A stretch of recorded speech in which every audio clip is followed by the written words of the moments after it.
Welcome back to the Bold Podcast. I'm Todd Birch, and I'm thrilled to be your guide on this inspiring journey of personal growth and leadership. Together with my guests, we'll dive into transformational stories, uncovering how small, intentional changes can create massive positive results in your life. From overcoming challenges and setting impactful goals to building lasting habits and living with confidence, health, and positivity, we'll explore it all. And if you're ready to embrace a growth mindset and unlock the best version of yourself, then let's spark that transformation today.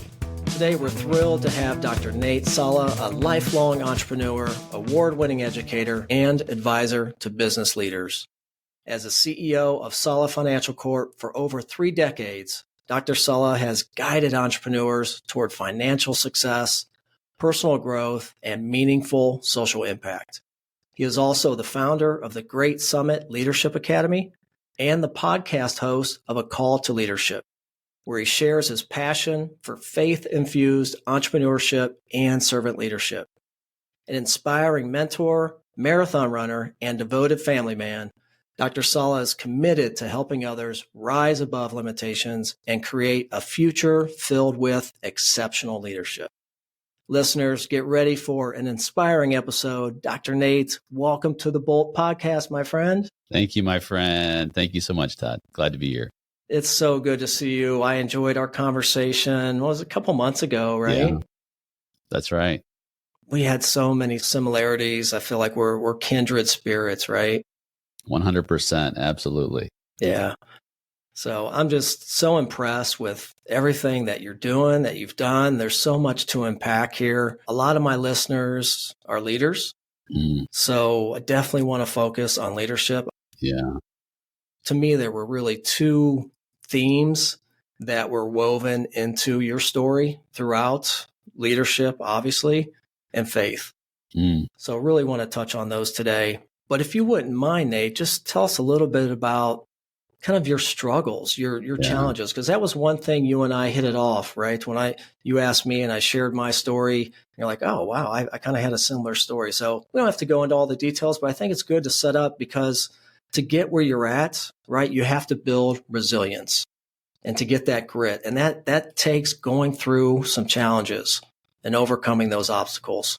Man, doesn't it ever, Todd? Yeah. I think about resilience. I think about all the different characteristics of leaders. You know, of course, a lot of my education and my research has been in the study of leadership, business leadership, entrepreneurial leadership, and faith-based leadership. And life is in that direction. And people ask, what are some of the most essential skills or traits, requirements for leadership? And I would say at the very top of the list, or hovering in the top 3, is resilience. If you're not a resilient leader, you're just not going to make it, because you're going to run into roadblocks. You're going to run into challenges. You're going to run into situations. And your listener today is like, yeah, me, right? Me. I don't think there's a person on the planet who hasn't run into challenges. You say, well, maybe there's people who have had a silver spoon in their mouth and they've got a cush life. Well, that's a challenge in and of itselm.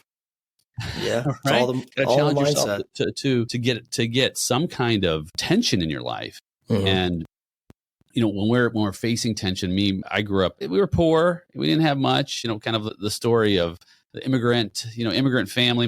My family migrated from the Mediterranean area, and my parents divorced when I was young, single mom, and just trying to get by. And that was the journey. My mom was she was a hustler. Like, she would do whatever it took. And I didn't really understand that when I was little. Most kids don't. You have memories, but you can't put together the larger context of what's going on. I remember one time we were at Denny's, and when I was a kid in the 70s, there was this 99-cent kids chicken meal. You got a chicken drummy, some French fries, and a soda. It was $1.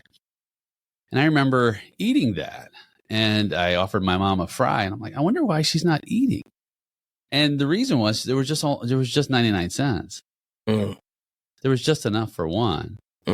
And it impacted me later in life as I began to unpack this struggle that she had faced, that she had taught adversity is not something to have misery over. Adversity is something to have mastery over. It's not something to disengage from. It's something to take head on and find a way. And that was a valuable lesson. A lot of them. My mom used to climb into dumpsters and at Goodwill, pick up stuff to take to the flea market. Hey, perfectly good stuff. And I'm like, man, why is she going into the trash? Because she's looking for ways to make a few bucks. Like, this is like real, Todd, you know? This really happens. And then she got on her feet more. She started these businesses. She had a pet shop and a bakery and all these other businesses. It's funny. I asked her later in life, because I became an entrepreneur, of course. I asked her later in life, hey, Mom, what was your favorite business that you had? She said, none of them. I didn't like business. I didn't like being a business owner, but she had to find a way. She had to find a way. And that taught me valuable lessons throughout life of resilience of that. And of course, then, I struggled, right? I mean, look, man, we all have challenges, but the quick and dirty is, I thought when I was a new entrepreneur at 21, I was going to get rich. That was the reason why I dropped out of college, man. Hey, right. I'm going to be like these guys that I see on TV or in a magazine, like a Michael Dell or Steve Jobs or Bill Gates, right? All of them dropped out of college. Right. Like, oh yeah, that's it. That's the ticket. Follow the money. Hard. And so within a few years, I was $100,000 in debt because I didn't know what I was doing. So like now I needed $1.1 million. Like I was going the opposite direction. And I realized through that journey, you talk about leadership, is even though my mom certainly was a great inspiration when I was young, I really didn't have the kind of leadership and mentorship in my life to help me to really identify what was most important and how to pursue true purpose in my journey as a leader. I developed the resilience that was necessary, which is important as a foundation. However, I didn't really have direction. And just as well as I do, leadership requires direction, right? Because leaders are going places. In fact, I look at leadership from the perspective of four critical elements of leadership. That first, it involves discovery. As leaders, we have to be discovering where we want to go, right? So we're observers of the world around us. And what's wrong with this picture? Because no one wants to go to a worse future state. Everyone wants to go to something better. And so in that desire, we have to carve out a visual representation that we can communicate of what a better future looks like, whether it's your business, whether it's your family, whether it's your community, whether it's your faith relationship, whether it's your spiritual life. We have to be observing and discovering. So discovery is the first element, I believe, of all leadership. So, and I didn't have a lot of discovery in my life because I didn't have anyone who can help me to point to a direction of a better future state. So I was getting in trouble. My teen years, I don't know if you ever got in trouble, Todd. I got in a lot of trouble, brother. I was lucky. I got in trouble once. I'm so embarrassed. I don't even want to share it, but yeah, I spent a day in juvie, but that was enough. That was enough for me. Good for you. Honestly. Good for you. I grew up on the west side of Chicago, so it was trouble everywhere. Right. All you had to do was look one way and you can get in trouble.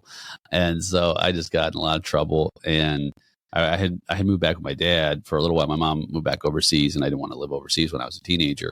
And so I was just trying to figure it out, and I was just doing a lot of the wrong things because I hadn't discovered a better future state. And it took some time. It took some time to really get out of that hole and find a new way, because I was on a one-way road to nowhere.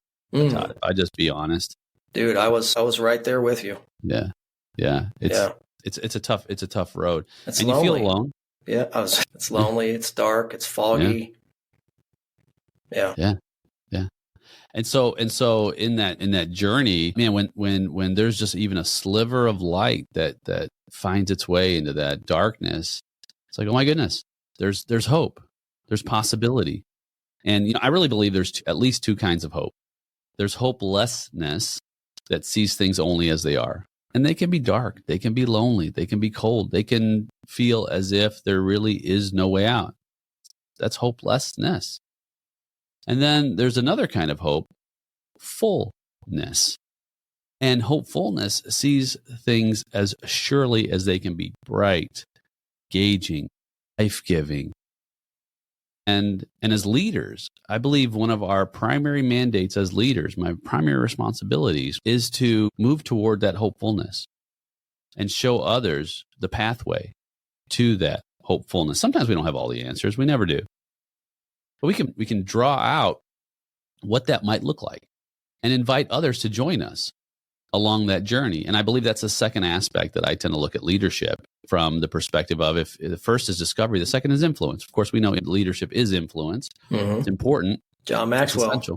John Maxwell, right? All about that. Yeah, all about influence. And I would say it's not the starting point, but it's definitely the middle ground, the middle space. The starting point is always discovery, right? As leaders, we always have to be figuring out what might look better. And then we start sharing it. We start sharing that vision of where we desire to go. And then others who share in that vision, they say, okay, let's roll, right? It reminds me of Forrest Gump, if you remember the movie, when he just started running. And like all these people just started running behind him, right? He said, I'm just running. Well, that's, he had influence, right? And he didn't necessarily know where that end state was, but they shared in that journey. And of course, the third part, then once you influence, at least effective leadership has an achievement element. Effective leaders are achievers. They get stuff done. You can be the kind of leader that influences, and you can be the kind of leader that has great discovery. But if you can't achieve, then you're just not an effective leader. And we've followed leaders like that. Perhaps we've been leaders like that. And I think it's so incumbent upon us to deliver, to have impact. And I think that's all wrapped around this fourth element of shared purpose, right? So I look at leadership, if I were to define it, I would say leadership is the discovery of, the influence toward, and the achievement of shared purpose. That's how I embody this journey as leaders. And of course, just to go back to your opening statement, you're going to need resilience. I mean, there's no two ways about it. You think about leaders who have achieved on a massive scale, right? Think of, I guess in our modern times, perhaps an Elon Musk really comes to mind. I mean, you talk about one industry, automotive. Okay, wow. Okay, the electric car got that to fly. Most people couldn't. There were so many different manufacturers never got that to fly. And then he's like, well, let's do some rockets next. That wasn't enough of a challenge, right? Right. And then, well, let's work on this, this neural link. Let's see if we can get, people who have never been able to see or walk or use their limbs to do that again. I mean, these are like any one of these in and of itself for a lifetime is more than enough to wrap your mind around. Yet, there's just three, right? There we can go on. I guess the point I'm making is massive adversity along the way, and the resilience, the ability to say, hey, look, you know what? I don't have it all figured out, but here's where we're going. If anyone wants to keep going this road with me, let's do it. And I love this way. He had mentioned something some time ago about giving up. I'm paraphrasing. The only time you give up is when you're basically have total disaster. In other words, you're no longer living, right? So as long as we have breath, Todd, it's not over. We still got this. And even opening our conversation today, right? This, in this morning, right? We got the whole day ahead of us. It ain't over. And we're starting off with a great conversation. Yeah, man. So that's been kind of my framework for the challenges I've faced in life and the leadership that I've developed over time. I've been in business for, as you had mentioned, 30 years, and I've learned and grown. Started off pretty rocky, because I was a novice, and you were young, man. You started 21 years old, man. I mean, back in those times, that was rare, right? Yeah. That was rare.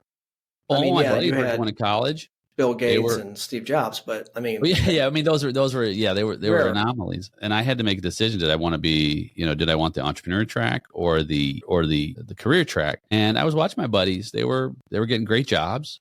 Out of college. They were engineering or different areas. At the time, you're talking in the 90s, $40,000-$50,000 was decent money back then to start.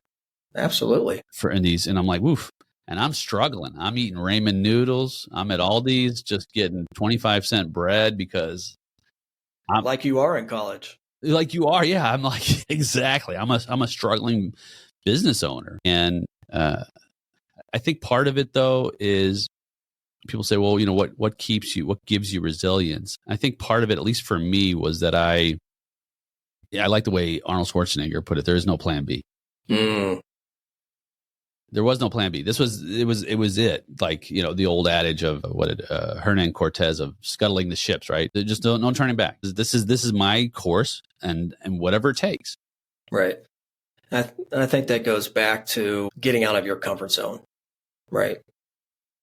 Not being afraid to fail, not being afraid to take risks. Like you said with Elon, I go back to resilience with Bill Gates, even Walt Disney. A lot of times all we hear about are the successes. We don't really hear about the many, many failures that these people went through to get to one success. Walt Disney, he failed many a times, but he kept going. Bill Gates, his first business flopped like crazy. He kept going. Look where he's at today. So I think it's about not being afraid, right? Yeah. Getting out of your comfort zone, to live on the edge, to push yourself to a limit, to fulfill your dreams.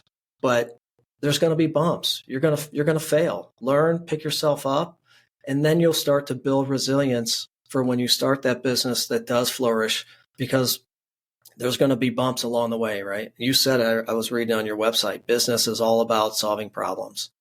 And it all comes down to a mindset.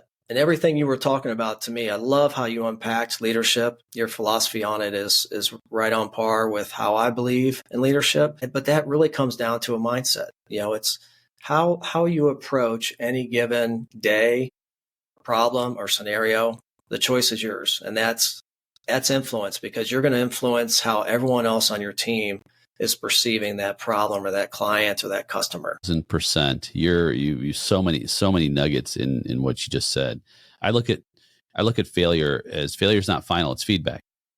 It's only final when we give up. So just don't give up, right? Use it as part of your playbook. Look, we don't, and I've said this before, we don't look at little babies when they fall, when they're learning to walk and scold them, right? You don't say, oh, yeah, you blew it. Right? We don't do that. We do that to the adults when they're like, they're trying to figure stuff out. Like, no, hey man, a little bit of grace, because this is I'm trying to figure this thing out. Yeah. And as much as we learn and we read, and it's great to do that, many of these situations are on the fly, and we're in motion. Something you said about these leaders who have done such large projects. You think about Steve Jobs, who was ousted from his own company. I mean, come on, like how many people does that happen to? And you talk about Walt Disney. In fact, I was just, of course, a lot of my PhD research was on Walt Disney, Steve Jobs, and Milton Hershey. I wrote my dissertation on their vision and formation. Yeah, and so I have a whole section of my work on their failures. And so I just had a group just last week. I took through Disneyland. And we do a Walt Disney vision workshop, fully immersive workshop. And I'm walking through the park with these entrepreneurs, and I'm listing failure after failure after failure. And I said, imagine this park halfway through, and Walt Disney is walking through it, and he's so broke, he's over budget. He looks around, and here's what he says: nobody would rub two nickels together to come here. I remember that. Think about this guy. This is Walt Disney you were talking about here. Like, he was so stressed. Even his teams were like, "Oh my goodness, yeah. This is a tough road." But look at it today. Look at it today, because he had the fortitude, the resilience. And here's the other thing: the confidence.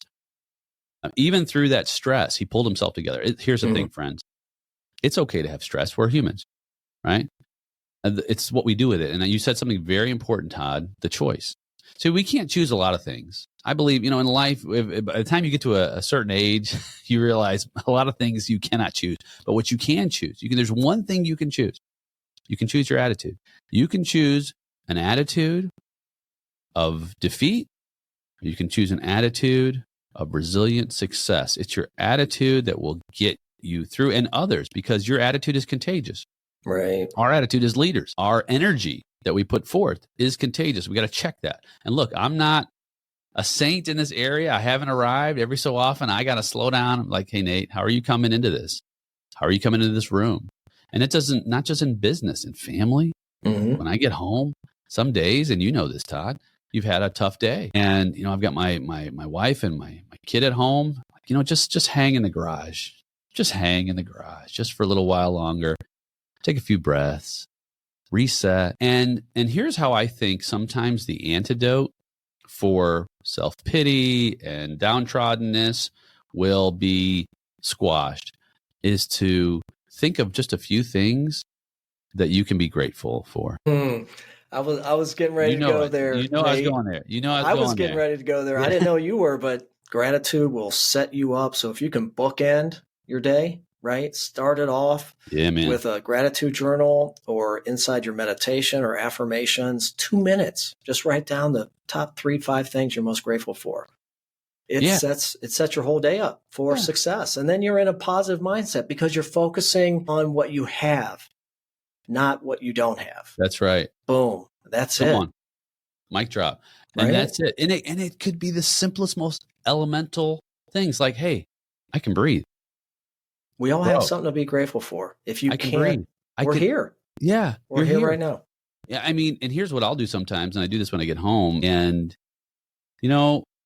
sometimes there's a dad or a mom or even a kid that doesn't make it home. This is heavy. I'm here. They're here. Wow. That's the truth. Hugs, bro. Hugs. And here's what I do. 2 things. I'll rejoice that we're here. And also on the other side, I'll try to create an atmosphere of empathy, because somewhere, somehow, and this is where the faith piece comes in, somebody is really in misery and agony because they've lost someone or something tragic has happened or even a scare. You know what? Let's just take a minute and pause and just reflect on that, perhaps say a prayer. And I think that's another way that we can release some of that tension, those burdens by having empathy and care for others. Yeah, and I think that's actually a great topic with leadership, right? Leading with empathy. I know we had to really focus on this during COVID, right? I think it brought it to light more than it had ever been. And some of it has stuck around, but I know I've adopted that into my leadership practice. And, there's a throttle, right? I mean, there's a point where you still have to hold people accountable, right? But, I always say, assume that everybody is struggling with something, because they are. Even you and I, right? I can name something. We're all struggling, right? Oh, yeah.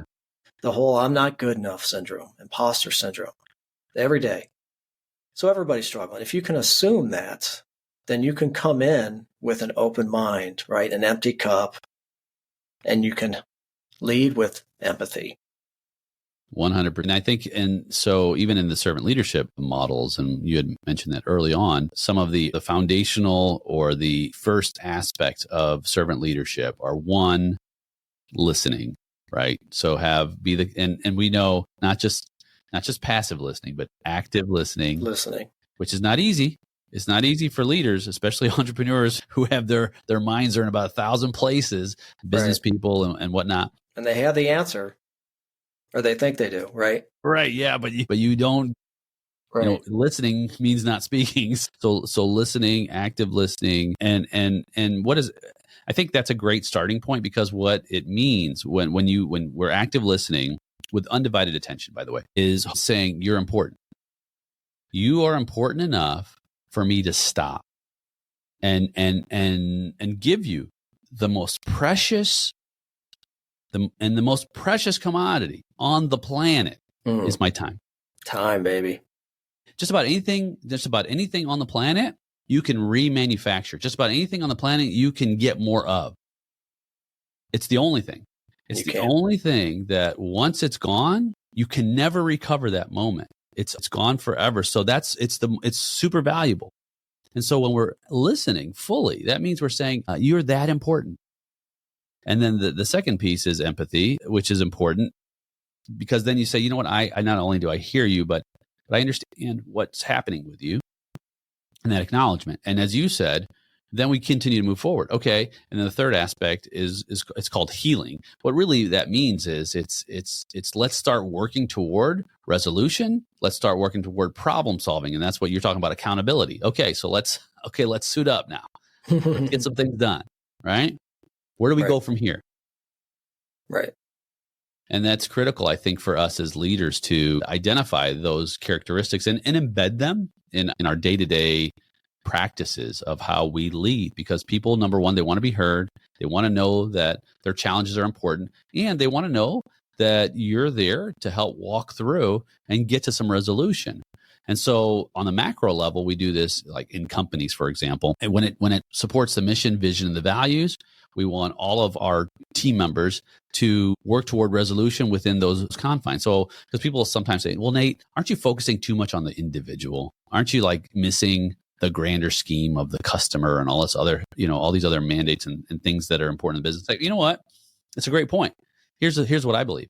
I believe if you can create strong, cohesive teams that are truly driven to do their best possible work and create a massively impactful experience through the experience you create for them, you've got a strong organization. You're going to get stuff done. So start with your team. Start with your internal and say, hey, look, how can I create an environment where your experience is exceptional and you can do your best possible work in your genius zone? Like, who doesn't want to work in a company that starts there? Right. It's a good starting place and committed to that. And that doesn't mean things don't go wrong. But I think it was Herb Kelleher, a Southwest Airlines CEO, who was once asked, who's most important, your customer or your employee? And he famously said, my customer is most important because I make my employee most important. It's starting with that internal team as a leader, building, developing them, and then turning to do great work for your end user, whoever it is that you're serving. Yeah, I wholeheartedly agree with you on that, Nate.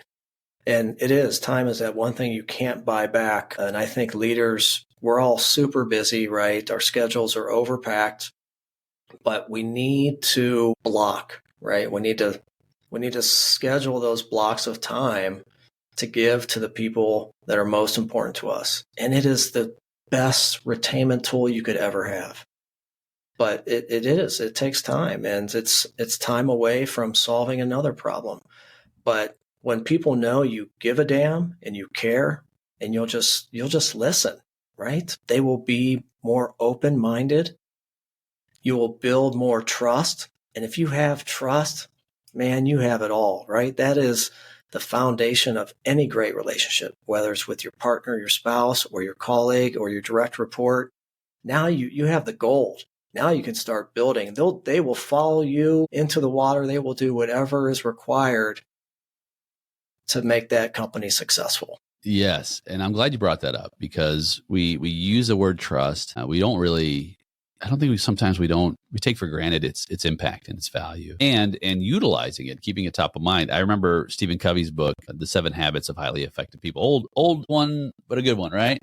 That's a staple, right? That's a staple. And so I remember in the book, he talks about trust, and he identifies trust with 2 primary characteristics. He calls them the pillars of trust. He says competence and character. So knowing how to do what you say you know how to do, competence, and character, doing the right thing for the right reasons. He says, there's a lot of other factors in trust. In fact, I almost wrote my dissertation on trust and different aspects and characteristics of it. However, if we just focus on those 2 things, am I developing into the kind of person who has massive competence? I can get the work done that I propose that I can get done. And then, do I have good character? Do I have moral integrity, right? Do I have principles that I can stand by that others can rely on and recognize that whatever Todd and Nate say they will accomplish, they'll see it through. It may take a little longer, it may take a little less time, right? But they're committed. But those are the pillars and the foundation, I think, of trust. And here's the other thing you had mentioned about. I love that you're bringing these concepts up. The calendar. We're leaders. We are the keepers of our calendar. And so often I'll just step up to be the first one to say, yes, guilty as charged. So often we leave very little margin in our calendars because we're doers. We want to get stuff done and we want to be very effective and efficient. The problem is that we don't leave enough margin for rest or for reflection or for that one-off question or something that might be needed to be addressed. Mm-hmm. We run so hot that we don't take the time necessary to function well. It's like, hey, and just like a machine, we're humans. But if that machine runs constantly without getting maintenance or oil or anything else, it's going to malfunction. It's going to get burned out. I just listened to your episode with the dentist. Oh, yeah. Yeah, I mean, right? It just happens. You just get thrown in and you just keep going. But if you don't have a reminder, right, a check-in. So and that's where a coach comes in. That's where I really feel like, and I'm not kind of tooting my own horn here, and I have a coach. And man, she's my checkpoint. She is my accountability partner. Everybody is struggling with something. Everybody needs someone to talk to so that they'll listen. And everyone needs to get off their island, right? We all need to get it, especially leaders. It can be lonely. I always say, find your thinking partners, find those people that you can trust, that you can get into a safe space where you can just talk or vent or brainstorm, whatever, right? But leadership is lonely and it is heavy and it is a huge responsibility. So if you are a leader, you need to constantly be reminded that there is a lot here. And if you're a parent, you're a leader, and that's a huge responsibility, right? So we need to be on this trajectory of personal growth and getting better every single day. Yeah, man, I love that. The community is so important with leadership, and it's lonely. And depending on, of course, the different kinds of environments, whether it's parenting or a business or community, there's so many different challenges along the way, and we need one another. And I love that you brought up the coaching aspect of it, because there are others who are a few steps ahead and they can help guide and just be not only a barometer, but be a sounding block. Sometimes the best coach, again, back to the first part, is just listening, right? They just need to listen. And then perhaps, hey, I love that, because sometimes leaders will flesh out what needs to happen sometimes with a great coach. You know this, Todd. Sometimes it's like, oh my goodness, wow, you listened the whole time and you helped me find my answer. And that's right. That's it. Really, that's all you're doing. You're just guiding. Yeah. Right. You're really supposed to allow them to find the solution, because they're going to be bought in more, right? Because at the end of the day, we can provide our employees, our clients with all the tools and resources, but they need to make the choice. Yep. Only they can make that choice. Yeah, right? Absolutely. And here's the other thing that you'd mentioned about some of that process and the calendar and all that. I would also just to consider when you're taking a look at your calendar and you're saying, I'm going to give myself more margin. I would also include or encourage you to include margin for grace. To first receive some grace, because we run hard, we're hard on ourselves. And I would even put it in the calendar. Like, hey, you know what? Here's a 15-minute sliver for grace. A grace sliver. Dude, that was my focus word last year. Oh, wow. My coach said, look, Todd, you are beating yourself up. Never good enough syndrome. You need to give yourself some grace. So I had sticky notes on my laptop. I had it in my journal, my daily journal. I had reminders on my phone. I needed it to be visible, right? Like a habit. I needed to create that environment where I saw it often enough with different senses that then it just became kind of a habit. And I'm still working on it. I'm definitely not perfect, but we got to get ourselves some self-compassion, right? Absolutely. And then you can turn around and give it away. Give it away. That's right. But typically we're more prone to do that and always harder on ourselves. Yeah, this is true. I'm true. glad you brought that up. Grace is huge. I hear it a lot. I don't know if people truly understand what it means or how important it is, because when you're beating yourself up, that puts you in a negative mindset. And then you could throw off your whole day, right? You can't visualize, you can't manifest those dreams or overcoming those obstacles because you're just focused on the negativity. So if you can shift your mindset into a positive reframe, you're going to be on your way to success and fulfillment. Oh yeah, and if you're listening and you're of course anyone can look it up. However, I like the terminology to describe grace as unmerited favor. Because we're earners. As leaders, we're always earning. We're always trying to get meritocracy. Everything is, and unmerited favor is saying, you know what? I didn't have to actually work for this. I'm just going to give myself just a reprieve that I didn't have to earn. Just I love that, man. I'm Yeah. going to pull that out and make that a social graphic. Is that Yeah, okay? man. Yeah. I'm Hey, a quote you. just sort your cites as your site. Sort your site, your sources. Sources. Yeah. I haven't had any coffee today. Say that 3 times fast. Yeah, definitely. Good No, stuff, man, for man. sure. It's solid. And I think some, people need to hear it, and they need to take it into action Mm-hmm. and just live more wholly, more fully. And my philosophy is I think of four pillars of health, if you will.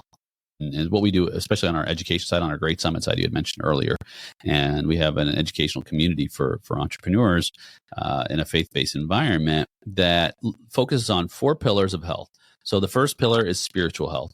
Having a sound spiritual, being spiritually healthy. I tell my son sometimes, "Hey, are you nourishing your spirit?" I'm like, "Dad, what do you mean nourishing my spirit?" Because everything is so physical, right? Like, how can I physically nourish my spirit? I have a banana in my hand.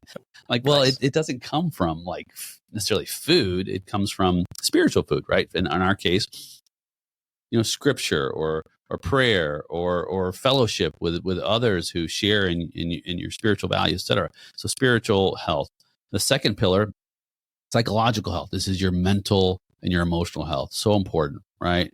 So important to be healthy there, nourish your mind to grow and sharpen, nourish your emotions so that you're emotionally healthy, emotionally resilient, and emotionally mature. And then the third pillar, physical health, taking good care of this temple we're entrusted with. The more we take care of it, the better it's going to function.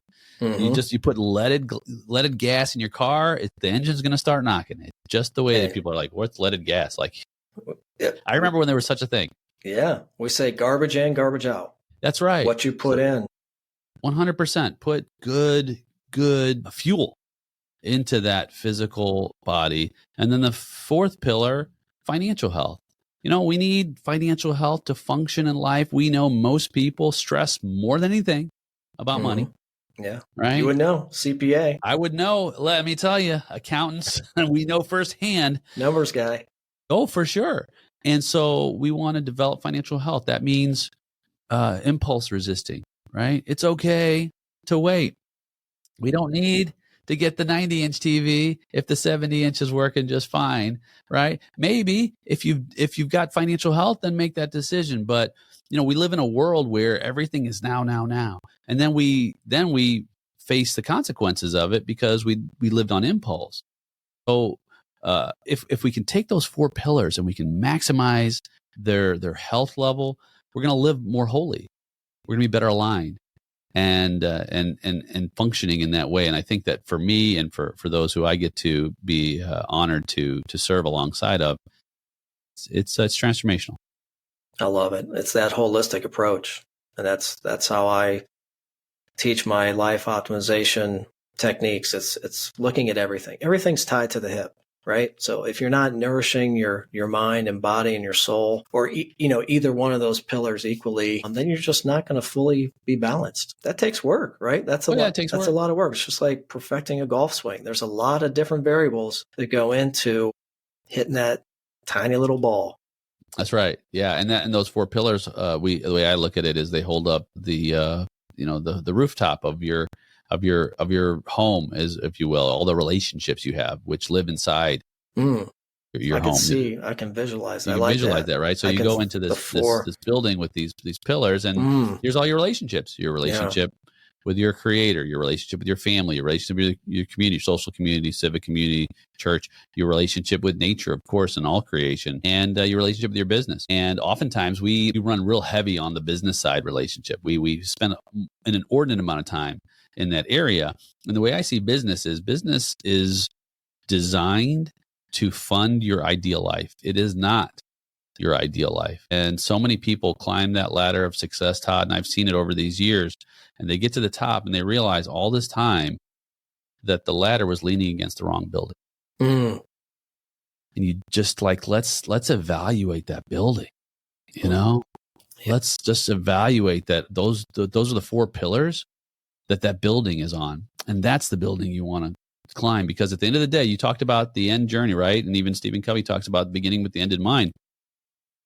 Like, I always encourage people, write your tribute, write your eulogy, write the end statement of your life, and then work backwards. Yeah, I love it. I love it. And honestly, I take a slightly different approach in that I don't feel there's an end game. It's the infinite game. Because for me, because it allowed me, I struggle with embracing the journey. I'm a perfectionist, or I used to be, and I want to check off a box. I want to get to, here's the 5 things to get there to the summit. I'm there, I'm done, right? And then you're like, well, what's next? But if you can just enjoy and embrace the small shifts, right? That's where the goal's at. And you just keep going, right? I'm just constantly going and getting better and better. But I love the idea of the ladder. And yeah, we want to pursue what makes us happy, and we want to make sure we're climbing the right ladder. Yeah, true fulfillment, and you'll love this. It's on that level. So with Great Summit, when I was sharing with the team the long-term goals of this ecosystem, this community, and this ministry, if you will, let's look at it like over the next 1,000 years. Like, oh, Nate, that's a long way. Yeah, it's okay. Let's do that. Let's not just say, hey, in my lifetime or in your lifetime or even 100-year business, right? Say, okay, in the next 1,000 years, what will people continue to need that this experience will provide for them?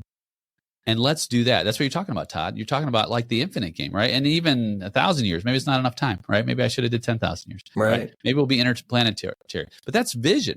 And there's a lot of things we don't know that are going to happen in the next 1,000 years. However, you're calling it out, and you're not just stopping with your lifetime. That's strong. Like that's a powerful statement. It's like, hey, you know what? Others are going to take this mantle and continue on with the foundational values and the desire to help and to really help to make people truly fulfilled, better human beings, and more satisfied in life. So anyway, I just wanted to share that because that's right on the lines of what you're talking about. Yeah. Yeah. Go beyond ourselves. Go beyond ourselves. Right. You talk about rise to the greatest call of humankind. That's one of your mottos, man. Right? Yeah, man. That's it. It's serving others. Serving others. That's the call to greatness, is through service. Yeah. You talk a lot about servant leadership. That's a big piece of who you are and your program. Exactly. Yeah. That was the turning point for me. When I told you I wanted to be a millionaire when I dropped out of college back in 2000, what was it? The year was 1995. I was trying to serve me. Right. That's the focus. Right. Me. And then that's one of the reasons why I was floundering. It's like, you know what, Nate, that's not the formula. It took me some time. And when I figured it out, it's like, oh no, the pathway to greatness is serving others. That's where it's found. And once I began to, and I think, there's a bunch of guys have spoken on this. Go-giver. What's that? The go-giver, right? Yeah, yeah. It's like, hey, you know what? You can help people solve their problems, and they'll help you solve yours, right?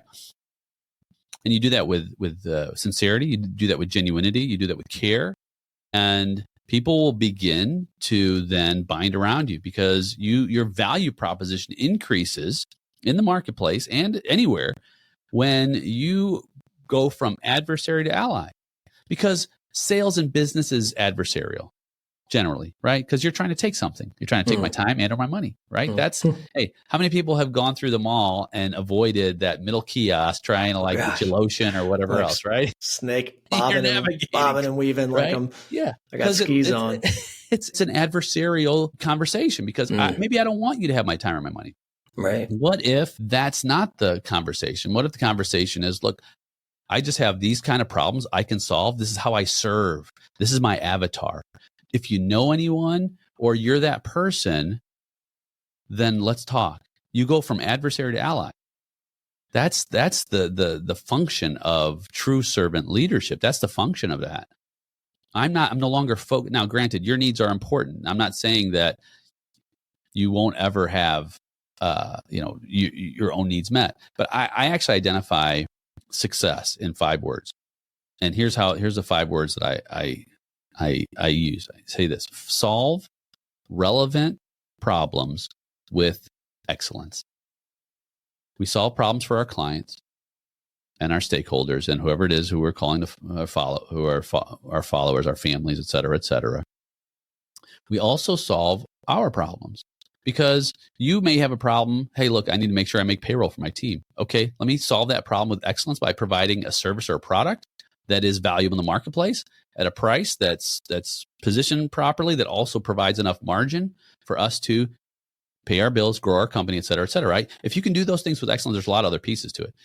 But that's how, and the problems have to be relevant. And when they're relevant, they're important, right? And the way I define relevance is you can hear it, you can understand it, and it causes you to go to action, right? Those are three pieces of relevance.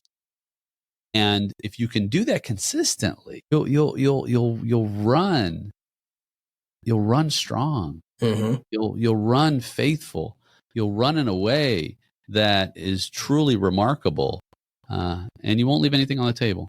You'll give your very best, and you'll reap the benefits. Yeah, I love it. Well, you've had so many different businesses. Serial entrepreneur. You started so young. Yeah. There's so many things that you're doing, Nate. What gets you up in the morning? Oh man, great question. So here's my thing. I wake up every morning and I say the same thing every morning. And it's this. I open my eyes and I say, I'm here. Thank you, God. My work is not finished yet. My every day I wake up, if I wake up, that means that my work's not finished. That means that I have people to serve. I have good to bring into this world. And I have a mission to help wherever I can. And when I lay my head down at night, as long as there's someone who has benefited from my effort, it's a good day. That's awesome. Yeah, that's a mic drop moment there. I have to ask about the marathon runner, and I saw triathlon too. So yeah. Are you still doing these things? There's a tremendous amount of preparation, resilience, and time that's needed to basically overcome one of these goals, right? So how do you do that with all these things that you're doing, and so you have a family? Great question. Yeah, I did triathlon and marathon for a long time, and I actually had I did all the way up to 70.3 Ironman, which is basically a half iron, and I was going for the full iron, and I had a back injury, not running, not swimming, not cycling. It was at the office. I picked up a copy machine and I turned the wrong way, and I already had some intermittent back issues, and I had two bulging discs. So I herniated two discs, L5, S1. Bad day. So man, sorry. My doctor said, no more running, no more swimming, no more cycling until we can get this back thing under. I'm like, oh my goodness, this is my life. This is my life. I loved the pursuit of it, because when I was conditioning myself to overcome these obstacles through the physical endurance, it helped me to overcome obstacles later in different areas. For example, as you had mentioned, I've owned an accounting and advisory firm for a long time. Tax seasons are brutal. And when you're working till midnight, 1 a.m, remembering what you have overcome and the challenges, and this mental toughness you had talked about earlier, it helped me to get through those days. It's like, dude, you're an Ironman. You can do this. You can do this. And recently I just started getting back, and I've been doing a lot of strength training over time. So I recently started, I got a buddy who's like, hey, let's do a marathon together. And I was like, okay, let me get the oil out and get these knees, squeaky knees so I'm training. We'll see how that goes. Of course, with health is the most important aspect of this journey.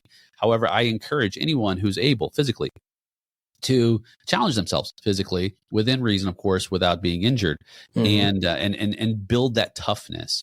Whether it could be just, and don't look at anyone else. You go with your own ability and give yourself, reward yourself every time you hit a milestone. Celebrate that milestone. Don't, I'm not going to look at, I never looked at what they called them. They called them elite athletes. They're getting done with an Ironman like 2.5 hours. Like, this is like, of course I'm exaggerating, but they're almost superhuman, right? I just want a PR. I just want a personal record. I just want to continue to improve and progress.